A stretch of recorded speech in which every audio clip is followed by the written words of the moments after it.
देश में कोई भूखा नहीं रहे, केवल बोलिए मत। नागरिकों से कह रहे हैं पड़ोसी को खाना खिलाइए। आप क्या कर रहे हैं जनाब? आपकी सरकार क्या कर रही है? बड़ी बड़ी बातें करना बंद कीजिए, जमीन पे उतरिए और जमीन पे देखिए कि लोगों के साथ क्या हो रहा है। नारेबाजियां नहीं हमारे देश को मदद पहुंचाने वाली। आप नारों को देते रहते हैं, आपका शौक है, उसको पूरा करते रहिए, लेकिन नारों से लोगों का पेट भरने वाला नहीं है। 1.5 से 2 लाख करोड़ का पैकेज चाहिए मिस्टर प्राइम मिनिस्टर। आप पीएम केयर्स में पैसा इकट्ठा कर रहे हैं जो ट्रांसपेरेंट नहीं है, जिसकी जवाबदेही पार्लियामेंट को नहीं दी जाएगी।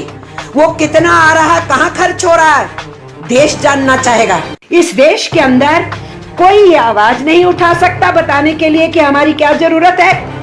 कोई कह नहीं सकता कि सरकार की यहां पर कमी है। हम डेमोक्रेसी हैं, अभी डिक्टेटरशिप नहीं है। अगर हुक्मरानों को लगता है कि उन्होंने डिक्टेटरशिप लागू करी है तो वह उनकी सोच होगी, लेकिन हम संविधान के द्वारा अभी भी उसके द्वारा चलाए जा रहे हैं, तो उस संविधान की धज्जियां उड़ाना बंद कीजिए। मिस्टर प्राइम मिनिस्टर, मैं फिर यह कहना चाहती हूं कि आप एफसीआई के गोदामों के भंडार खोलिए और देश में कोई भूखा नहीं रहे, केवल बोलिए मत। नागरिकों से कह रहे हैं पड़ोसी को खाना खिलाइए। आप क्या कर रहे हैं जनाब? आपकी सरकार क्या कर रही है? इसलिए मैं उन मजदूरों का, श्रमिकों का, गरीबों का जो अपने गांवों में हैं, शहर की गरीब बस्तियों में हैं, या जो प्रवासी मजदूर फंसे हुए हैं, मैं उनकी तरफ से गुहार लगा रही हूं कि फिर से इस बात को समझिए कि पब्लिक डिस्ट्रीब्यूशन सिस्टम को सर्वव्यापी करना होगा, यूनिवर्सल करना होगा। उसके बिना हम इस विपदा से सामना नहीं कर पाएंगे। अब एक और समस्या जो सामने आ रही है, आंकड़े डराने वाले हैं। हमारे देश में 2005 से लेकर 2016 के बीच में यह कहा गया था कि 47% लोग जो गरीबी की रेखा के नीचे से, उनको कमती कर दिया गया है। अब तो केवल 27.4% हैं जो गरीबी की रेखा के नीचे रह गए। लेकिन इंटरनेशनल लेबर ऑर्गेनाइजेशन का जो आंकड़ा आया है वो कोई बड़ा आंकड़ा नहीं है, अभी भी अंडर एस्टिमेशन है। वो आंकड़े कह रहे हैं कि हिंदुस्तान के 40 करोड़ लोग गरीबी की बदतर हालत के अंदर पहुंचने की आज अंदेशा हो गया है। इस तरीके के हालात पैदा हो गए हैं। इसलिए ऐसी सूरत हाल के अंदर कैश ट्रांसफर एक बहुत महत्वपूर्ण मुद्दा है और लोगों को भूख से मरने से बचाना एक बहुत महत्वपूर्ण मुद्दा है। और इसके साथ साथ जॉब लॉसेस की हालत और भी खराब होने वाली है। मालिकों के आंकड़े बता रहे हैं 3.5 करोड़ तो टूरिज्म इंडस्ट्री वालों ने बोल दिया कि लोगों की रोजगार जाने वाली है। हर सेक्टर बता रहा है कि उनके यहां कितना रोजगार चला जाएगा। ये मालिक लोगों की जो संस्थान है उनकी तरफ से फिगर्स आ रही हैं। तो जब नोटबंदी के बाद 5 करोड़ के आसपास लोगों का रोजगार चला गया 2019 आते आते, और सरकार को मानना पड़ा, इलेक्शन से पहले वो नहीं माने, इलेक्शन जीतने के बाद वो मान गए कि 45 बरस में सबसे ज्यादा जो 7.1% अनएम्प्लॉयमेंट रेट था वो हुआ है देश में। ये स्वीकार किया सरकार ने। लेकिन आज स्थिति क्या है? आज आंकड़े बता रहे हैं कि 23.4% बेरोजगारी की दर होने वाली है। अगर ये आंकड़े 15 तारीख को इतने बताए जा रहे हैं, आज 18 तारीख है, आने वाले दिनों में ये बेरोजगारी की दर कितनी आगे बढ़ने वाली है हम और आप नहीं जानते हैं। इस हताशा के हालात के अंदर फिर से मैं दोहराऊंगी कि ये महत्वपूर्ण हो जाएगा कि 3-4 महीने लगातार कैश ट्रांसफर की पॉलिसी चलानी पड़ेगी और लोगों को अनाज देने की पॉलिसी को चलाना पड़ेगा। भूख से लोगों को मरने से बचाना पड़ेगा। इस तरफ हमें ध्यान देना चाहिए। इसके साथ साथ मैं कहना चाहती हूं, बहुत सी बातें कही थी 14 तारीख को प्रधानमंत्री ने, और उसके अलावा यह भी कहा था कि अपने बुजुर्गों का ख्याल रखिए। देखिए, अमीर परिवारों में और संभ्रांत परिवारों में, उच्च मध्यम वर्ग में, कुछ हद तक मध्यम वर्ग के अंदर सबको मालूम है अपने बुजुर्गों का ख्याल रखना है। ऐसा नहीं कि गरीब परिवारों को नहीं मालूम है कि अपने बुजुर्गों का ख्याल रखना है। लेकिन मैं सरकार से पूछती हूं, हमारे देश में लगभग 20 करोड़ बुजुर्ग हैं 60+ के। यह मेरा आंकड़ा नहीं है, सरकार का आंकड़ा है। और उनमें से केवल 1/3 हैं जिनको इस देश के अंदर उन बुजुर्गों को पेंशन में कवर किया गया है। कितना देते हैं आप? 200 रुपए महीना देते हैं आप उनको। और 2007 से पिछले 13 साल से इसमें बढ़ोतरी नहीं की गई है, वही का वहीं 200 रुपए पे अटका हुआ है। तो आप क्या कर रहे हैं? जवाब देंगे हमको। और आपने तो इस 20 करोड़ में से 10 करोड़ के करीब जिन्होंने अपने पैसों से बचत योजना में दखल दे करके अपनी सुरक्षा का इंतजाम किया हुआ था, आपने तो उनका भी जो इंटरेस्ट मिलता था उसको कम कर दिया। इसी कोविड-19 के दौर के अंदर कम कर दिया आपने।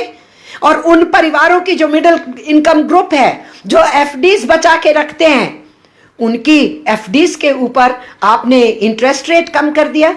इसलिए बड़ी बड़ी बातें करना बंद कीजिए, जमीन पे उतरिए और जमीन पे देखिए कि लोगों के साथ क्या हो रहा है।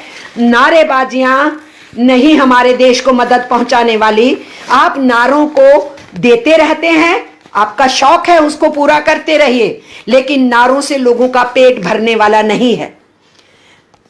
अगला जो मैं इशू उठाती रही हूं, मैं फिर उठा रही हूं आज, और वो ये है हमारे फ्रंट रैंक फाइटर्स। केवल मैं मेडिकल प्रोफेशनल्स की बात नहीं कर रही हूं, उसमें हमारे एसेंशियल सर्विसेज को देने वाले कर्मचारी भी हैं, मजदूर भी हैं, जो सेक्टर्स खुले हुए हैं। उसमें पुलिस कर्मी भी हैं जो ड्यूटीज पे तैनात हैं। मैं सबकी बात कर रही हूं, लेकिन मैं सबसे पहले ये कहना चाहती हूं कि हमारे ये जो फ्रंट रैंक फाइटर्स हैं और विशेष करके हेल्थ सेक्टर के अंदर जो हैं, उनके इक्विपमेंट्स का क्या हो रहा है। अभी भी उसमें बहुत गुंजाइश है। आपकी पहली कंसाइनमेंट मुश्किल से 3 दिन पहले आई है। आपके वेंटिलेटर्स की स्थिति आज भी बहुत कमजोर है। इसलिए फ्रंट रैंक फाइटर्स को जो चाहिए था उसकी कमी पूरी नहीं हुई। 15,000 करोड़ के हेल्थ पैकेज ऊंट के मुंह में जीरा की तरह है। हम इतना बड़ा मुल्क है, हमारा जो पब्लिक हेल्थ सिस्टम है उसको अगर हमें दुरुस्त करना है, उसकी जो पूरे इंफ्रास्ट्रक्चर को इंप्रूव करना है, तो मैंने पहले भी कहा था, मैं फिर कह रही हूं, 1.5 से 2 लाख करोड़ का पैकेज चाहिए मिस्टर प्राइम मिनिस्टर। आप पीएम केयर्स में पैसा इकट्ठा कर रहे हैं जो ट्रांसपेरेंट नहीं है, जिसकी जवाबदेही पार्लियामेंट को नहीं दी जाएगी। वो कितना आ रहा है, कहां खर्च हो रहा है, देश जानना चाहेगा।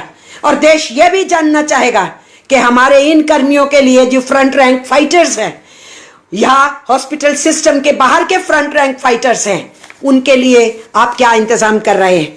लेकिन आप उनका इंतजाम करने की बजाय जिन नर्सिस ने ये मुद्दा पूरे देश के सामने लाया, उनको विक्टिमाइज किया गया कुछ राज्यों के अंदर। ऑल इंडिया मेडिकल इंस्टीट्यूट के डॉक्टर्स ने सवाल खड़ा किया अपनी सारी मेडिकल फ्रेटर्निटी के लिए, पैरामेडिकल्स के लिए भी, नर्सिस के लिए भी, सफाई कर्मचारियों के लिए भी।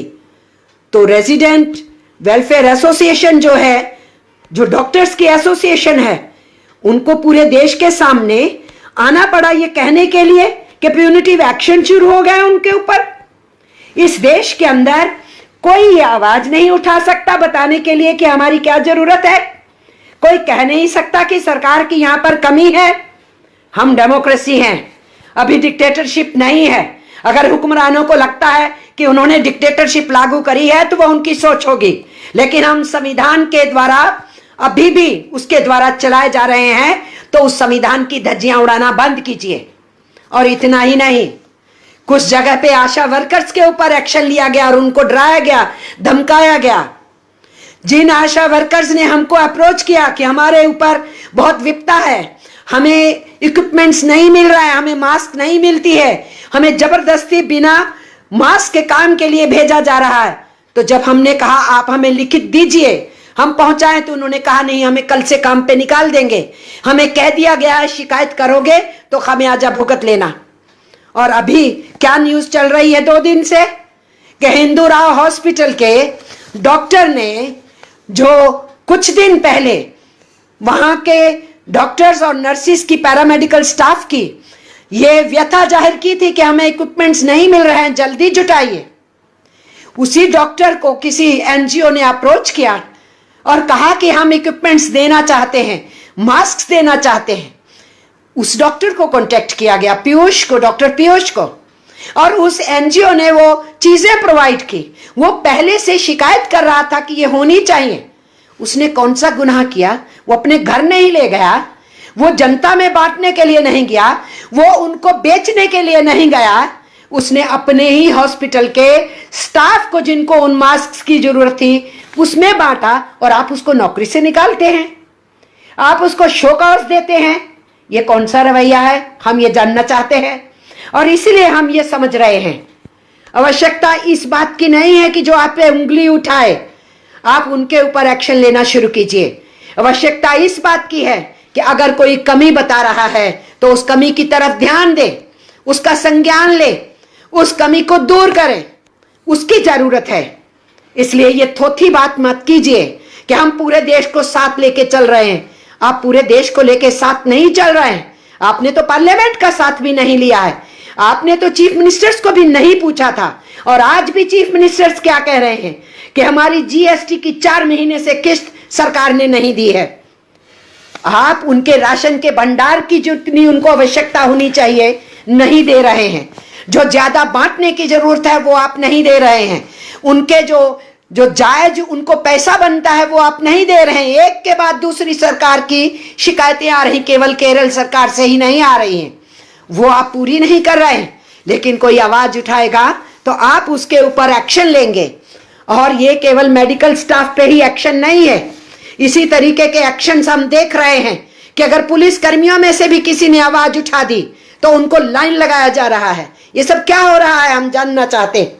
इसलिए मिस्टर प्राइम मिनिस्टर, लोगों के सामने आइए, उनकी दिक्कतों को सुनिए और इलेक्टेड लेजिस्लेचर्स को सुनिए, सोशल ऑर्गेनाइजेशंस को सुनिए, राजनीतिक पार्टियों को सुनिए, ट्रेड यूनियन और किसान ऑर्गेनाइजेशंस को सुनिए, महिला आंदोलनों, विद्यार्थियों, नौजवानों को सुनिए। आप नहीं सुनना चाह रहे हैं और ये इस विपदा से लड़ने का तरीका नहीं है।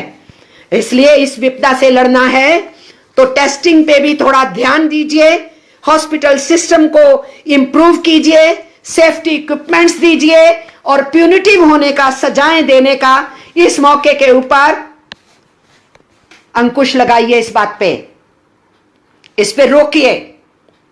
एक तरफ आप कह रहे हैं कि जेलों के अंदर जगह नहीं है, लोगों को निकाला जाना चाहिए, दूसरी तरफ इस वातावरण का नाजायज फायदा उठाया जा रहा है कुछ लोगों को जेलों के अंदर ठूंसने का।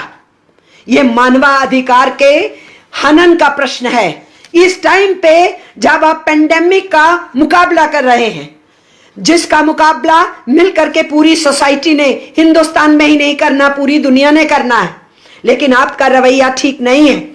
इसलिए मैं आखिर में फिर से उस मुद्दे को उठाना चाहती हूं कि जो इस देश के अंदर अपनी असफलताओं को ढांकने के लिए आपकी सत्ता के आईटी सेल के लोग, आपके इलेक्टेड रिप्रेजेंटेटिव्स, आपके ट्रोलर्स जो बार बार पूरे समाज के अंदर दिशा विहीनता का काम करना चाहते हैं, जो पूरे देश के अंदर एक नफरत का वातावरण बनाना चाहते हैं, इस समय में भी हिंदू मुस्लिम की बात उठाना चाहते हैं, मैं उस बात को फिर से उठा रही हूं क्योंकि यह बहुत बड़ा नुकसान हो रहा है।